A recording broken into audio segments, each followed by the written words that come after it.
Iran has made the first arrests over the shooting of the Ukrainian airliner last week. The Ukraine International Airlines plane was brought down by an Iranian missile shortly after takeoff, killing all 176 people on board. Tehran did not reveal how many arrests were made or who's suspected, but President Hassan Rouhani has called the crash an unforgivable error.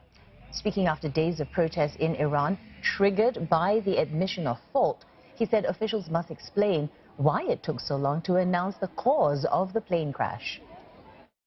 قوه قضاییه باید یک دادگاه ویژه با یک قاضی عالی رتبه و ده‌ها کارشناس تشکیل بده. این یک پرونده عادی و معمولی نیست. تمام دنیا به این دادگاه ما نگاه خواهند کرد. Ukraine's foreign minister has confirmed that the ill-fated flight PS-752 has not been or had not been warned about Iran's missile attack on Iraq, nor the heightened state of tensions in Tehran on the night of its crash. Vadim Pristaika has spoken exclusively to CNA in Singapore. And he believes it was Ukraine's investigations who pressured Iran into taking responsibility for the tragedy. Christine Chan began by asking Mr. Pristaika why the flight had been cleared for takeoff from Tehran. Nobody told, not just Ukrainian airliner, but anybody else, that it is tensions and it is danger, just danger. So our airlines and everybody else was flying from and in the airport.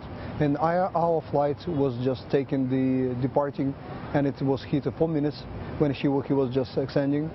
And because of the instructions of the tower, he was within the corridor. That's the main airport of the Tehran International Airport. Nobody warned our people, nobody warned our flight, or even the crew, that there is a danger for the airplane. All of this attention was to Iraqi, and this is the sole responsibility of the nation to close down and prepare the nations. And again, you know, when we're talking about this, nobody warned us, and when a denial of the responsibility. I talked myself to the Minister of Foreign Affairs of Iran on the first day, and even at this conversation, he didn't tell me that they're responsible of the flight. He didn't hint me that it was a strike by the missile, because at this moment we didn't know what to do. And because of the international pressure, I believe, and investigation which we immediately started on the ground, we sent a military plane with 50 people on board with different investigators, and we started digging deep into the case. That's what I believe two of these factors played into the Iranians recognizing their responsibility. There is an international group of investigators which we are part, and we invited all the nations which lost their citizens. Tomorrow I will go to London, where 5 ministers of foreign affairs will meet of grieving nations. We'll meet and we will try to work out what would be the collective next steps of our nations who lost their citizens. What for Ukraine would accountability look like?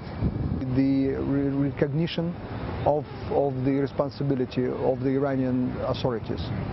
First of all, then they apologized formally to people and recognized that that's their fault. And starting from here all the way to compensations to the families, to the airline, that's the whole procedure, painful procedure which we all of us have to go through.